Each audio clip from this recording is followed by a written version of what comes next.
Hello pharma family, welcome back to my channel Sam pharma education.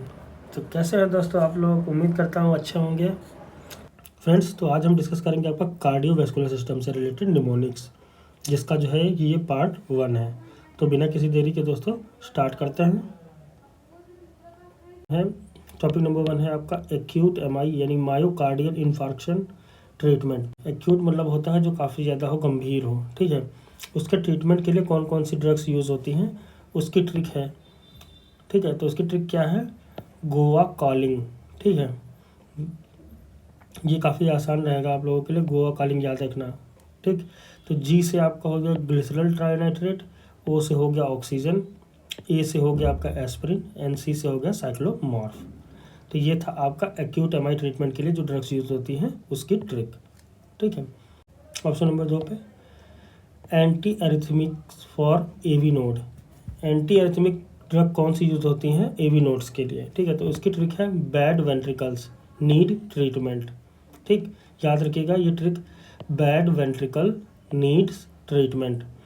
ये किसके लिए है? आपका anti arrhythmics for AV node. Anti arrhythmic drugs जो use होती हैं जो एवी नोड्स के लिए, तो उसमें आपका जो ट्रिक है वो है बैड वेंट्रिकल। तो बी से आपका हो जाएगा बीटा ब्लॉकर्स, ए से हो जाएगा एडिनोसिन, डी से हो जाएगा आपका डिजॉक्सिन एंड वी से हो जाएगा वेरापामिल, ठीक है।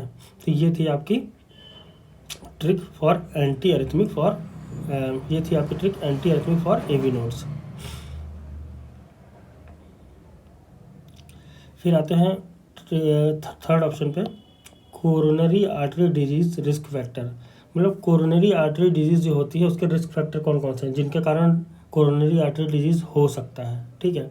तो इसकी ट्रिक क्या है? Eating too much fatty soft ham can cause coronary artery disease. आपने हैम बर्गर के बारे में सुना होगा ना, उसी से रिलेटेड ये ट्रिक बनाई गई हुई है कि ट्रिक क्या है? Eating too much fatty soft ham can cause coronary arteries. तो फैटी से होगा आपका, फैटी का मतलब होता है फैट बढ़ना, या कहते हैं लिपिड बढ़ना, या कहते हैं कि जो है आपके अंदर जो है काफ़ी ज़्यादा जो है ऑयल वगैरह हो गया, उसको बोलते हैं फैटी, ठीक। तो फैटी से आपका हो जाएगा हाइपर लिपिडेमिया। हाइपर लिपिडेमिया क्या होता है कि ब्लड में जो है आपके लिपिड की क्वांटिटी बढ़ जाती है, उसको हाइपर लिपिडेमिया बोलते हैं। एस से हो जाएगा आपका स्मोकिंग, ओ से हो जाएगा ओबेसिटी, एफ से हो जाएगा फैमिली हिस्ट्री, टी से हो जाएगा टी से हो जाएगा आपका type 1 and type 2 diabetes, H से हो जाएगा आपका हाइपरटेंशन, ए से हो जाएगा एज और एम से हो जाएगा मेल, ठीक है। तो ये थे आपके coronary artery disease risk factors, और इनकी ट्रिक तो देखिए कितनी अच्छी है, ये आसानी से याद भी हो जाएगी। आप हैम बर्गर बस याद रखिएगा, है ना, हैम बर्गर, सॉफ्ट फैटी सॉफ्ट हैम बर्गर। फिर आता है option 4, heart failure causes. Heart failure किन के कारण होता है, ठीक है, उसकी ट्रिक है। तो इसकी ट्रिक क्या है? हार्ट में die. Heart failure causes, heart failure कौन कौन से जो है वो कॉज करते हैं उसके बारे में पूछा है, ठीक है। तो इसकी ट्रिक क्या है कि हार्ट में डाई मतलब हार्ट आपका मर सकता है। तो एच से आपका हो जाएगा हाइपरटेंशन, यानी कि जो है हाई बीपी के कारण आपको जो है हार्ट फेलियर हो सकता है। ई से होगा इम्बोलिज्म, ठीक है। इम्बोलिज्म मतलब क्या होता है? जैसे आपका कहते हैं कि जो है दिल का जो है आवेश, या जैसे कहते हैं जैसे बबल्स वगैरह आ जाते हैं अचानक से हार्ट में ही, ब्लड में ही, तो उसको जो है बोलते हैं इम्बोलिज्म, ठीक है। एनीमिया मतलब जो होता है आरबीसीज की कमी हो जाती है, ठीक है। आर से रूमेटिक हार्ट डिजीज़ हो जाता है। टी से आपका है थायरोटॉक्सिकोसिस हो गया। एम से हो गया मायोकार्डियल इन्फार्क्शन हो गया। ए से एरिथमियाज हो गया, हार्ट बीट इरेगुलर हो जाती है। डी से होता है डाइट एंड लाइफस्टाइल, आपकी लाइफस्टाइल कैसी है, आप खाना पीना कैसा है। आई से हो गया इन्फेक्शन हो गया। ई से होगा आपका एंडोकार्डाइटिस। एंडोकार्डाइटिस में क्या होता है कि ये जो है इन्फ्लेमेशन हो जाता है, आपका स्वेलिंग हो जाती है जो इनर लाइनिंग होती है हार्ट चैम्बर और वॉल की, उसमें, ठीक है। ये लाइफ थ्रेटनिंग भी होती है। तो याद रखिएगा एंडोकार्डाइटिस क्या होता है कि इसमें क्या होता है कि जो इनर लेयर होती है, लाइनिंग होती है, उसमें जो है स्वेलिंग आ जाती है हार्ट के चैम्बर में और वॉल में, उसको ही एंडोकार्डाइटिस बोलते हैं। तो हार्ट फेलियर कॉजेज का जो है ट्रिक है वो है आपकी हार्ट में डाई।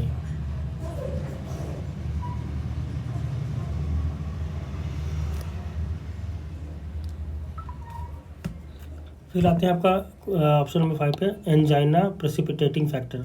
एंजाइना प्रेसिपिटेटिंग फैक्टर मतलब क्या है, वो फैक्टर्स जो एंजाइना को जो है अचानक से बढ़ाते हैं, ठीक है। तो इसमें एक ट्रिक है 4E करके ट्रिक है। ई से होगी, जो पहला ई है उससे हो जाएगा एग्जर्सन। एग्जर्सन मतलब होता है तनाव, स्ट्रेस, ठीक है। और दूसरा ई है ईटिंग, मतलब ज़्यादा खाने से, ठीक है। फिर तीसरा है ई इमोशनल डिस्ट्रेस, मतलब इमोशनली जो है तनाव ले रहे हैं, आप किसी चीज़ को सोच सोच के बार बार उसी चीज़ को जो है बार बार दिमाग में दोहरा रहे हैं, तनाव ले रहे हैं, और उसके मतलब एक लगाव टाइप का है, इमोशन हो गया है, उस इमोशनल तनाव को ही जो बोलते हैं इमोशनल डिस्ट्रेस। और ई से होता है एक्सट्रीम टेम्परेचर। जो चौथा ई है उससे होता है एक्सट्रीम टेम्परेचर, मतलब काफ़ी ज़्यादा टेम्परेचर अगर जो है इंक्रीज़ कर जाता है तो जो है आपको जो है ये एंजाइना की जो है दिक्कत हो सकती है। फिर आते हैं ऑप्शन नंबर 6 पे, immediate treatment of myocardial infarction. अगर मायोकार्डियल इन्फाक्शन की प्रॉब्लम हुई है और आपको इमीडिएट ट्रीटमेंट चाहिए तो उसके लिए जो है जो ड्रग्स यूज़ होती है उनकी ट्रिक क्या है, आपका ट्रिक है मोनालिसा, ठीक है। मोनालिसा की पेंटिंग के बारे में आप लोगों ने तो काफ़ी ज़्यादा सुना ही होगा, मोनालिसा की पेंटिंग देखी भी होगी गूगल वगैरह पे। तो उसी को लेकर एक ट्रिक बनी हुई है। एम से है आपका मॉर्फिन, ओ से है ऑक्सीजन, एन से है नाइट्रोग्लिसरीन एंड ए से है एस्टाइल सैलिसिलिक एसिड। तो ये आपका जो है मायोकार्डियल इन्फेक्शन के इमीडिएट ट्रीटमेंट के लिए ये ट्रिक यूज़ होती है मोनालिसा, और ये है आपकी सारी ड्रग्स। अब आते हैं ऑप्शन नंबर 7 पे, हार्ट वाल राइट टू लेफ्ट। अब इसमें क्या है, हार्ट वाल हम कैसे याद रखें, क्या ट्रिक है, कभी कभी भूल जाते हैं, याद ही नहीं रहता है कौन कौन से वॉल जो है हमारे हार्ट में पाए जाते हैं। मतलब उसके लिए बहुत अच्छी ट्रिक है, दे पेमी एल्कोहल, ठीक है। तो इसमें दे के जो टी है उससे हो गया आपका ट्राइकस्पिड वॉल, पी से हो गया पल्मोनरी वॉल, एम से हो गया मिट्रल या बाइकस्पिड वॉल। मिट्रल को ही बाइकस्पिड वॉल कहते हैं, कुछ लोग कंफ्यूज हो जाते हैं, मिट्रल वॉल अलग है और बाइकस्पिड वॉल अलग है। तो ये दोनों अलग नहीं है, ये एक ही है। मिट्रल वॉल को ही जो है आप बाइकस्पिड वॉल बोलते हैं, ठीक। और ए से हो गया आपका ऑर्टिक सेमिल्यूनर वॉल, जैसे कि फिगर में आप देख रहे हैं, ये हो गया आपका मिट्रल वॉल, ठीक है। ये हो गया आपका ऑर्टिक वॉल, और ये हो गया आपका पल्मोनरी वॉल, और ये जो है ट्राइकस्पिड वॉल हो गया ये, ठीक है। मिट्रल वॉल को ही बाइकस्पिड वॉल बोलते हैं, ये याद रखिएगा, कंफ्यूज मत होइएगा ज़रा सा भी, इसीलिए मैंने जो है इसमें लिख दिया है मिट्रल वॉल के बगल में बाइकस्पिड वॉल। फिर आते हैं ऑप्शन नंबर 8 पे, drug used for the treatment of hypertension in pregnancy. ये जो है आपका बहुत ज़्यादा इंपॉर्टेंट है, मोस्ट इम्पॉर्टेंट,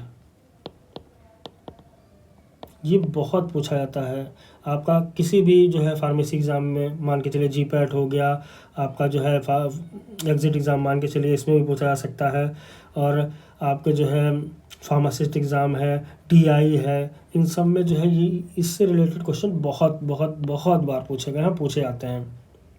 तो इसकी ट्रिक, इसका क्या है कि drug use for the treatment of hypertension pregnancy. Pregnancy में हाइपरटेंशन को ट्रीट करने के लिए जो है कौन सी ड्रग यूज़ होती हैं, सारी ड्रग तो सेफ़ होती नहीं है, कुछ ही ड्रग्स हैं जो है सेफ़ होती हैं प्रेगनेंसी में।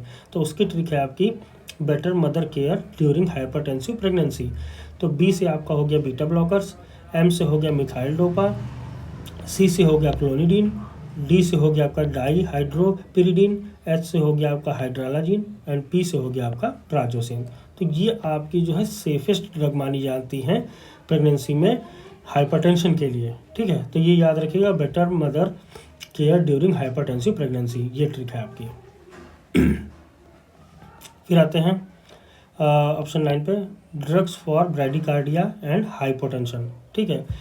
इसमें क्या ट्रिक है कि जो है जो ब्रैडिकार्डिया होती है, ब्रैडिकार्डिया मतलब होता है जो हार्ट रेट कम होना, हाइपोटेंशन मतलब क्या होता है ब्लड प्रेशर कम होना, उसके लिए जो ड्रग यूज़ होती हैं। तो उसके लिए जो ट्रिक क्या है वो है आइडिया, ठीक है। तो उसके लिए जो ट्रिक यूज़ की गई है वो है आइडिया। तो आई से आपका हो गया आइसोप्रिनेलिन, डी से हो गया आपका डोपामिन, ई से हो गया एपिनेफ्रिन एंड ए से हो गया एट्रोपिन सल्फेट। तो ये जो ड्रग्स हैं आपकी यूज़ होती हैं आपका ब्रैडिकार्डिया और हाइपोटेंशन में। फिर आते हैं last topic number 10, anti arrhythmic class 1A, ठीक है। एंटी एरिथमिक ड्रग के क्लासिफिकेशन के बारे में बताया, तो उसमें क्लास 1A में कौन सी ड्रग आती है, तो उसकी ट्रिक क्या है, क्वीन, प्रोक्लेम्स, डाइसोज, पिरामिड। ठीक है, तो एंटी अरिथमिक क्लास 1A में जो ड्रग्स आती हैं उसकी ट्रिक क्या है आपकी, क्वीन, प्रोक्लेम्स, डाइसोज, पिरामिड। तो क्यू से हो गया आपका क्विनिडिन, प्रोक से हो गया आपका प्रोकैनामाइड। ठीक है, प्रोक इसीलिए जो है मैंने प्रोक लिया हुआ है, ठीक है, जिससे पूरा याद रहे, और क्लेम से जो है प्रोक लिया हुआ है, ठीक है, इसीलिए मैंने प्रोक लिया हुआ है। तो प्रोक से हो गया आपका प्रोकैनामाइड, और डाइसो पिरामिड से हो गया आपका डाइसोपायरामाइड, डाइसो पिरामिड से हो गया आपका डाइसोपायरामाइड। ठीक है, तो ये थी अब तक की जो है आपकी कार्डियोवैस्कुलर की जो है ट्रिक्स और निमोनिक्स, और इसका पार्ट 2 आपको नेक्स्ट वीडियो में मिलेगा। तो दोस्तों प्लीज़ मेरे चैनल को सब्सक्राइब करिए, लाइक करिए और ज़्यादा से ज़्यादा शेयर करिए। थैंक यू, मिलते हैं अगली वीडियो में।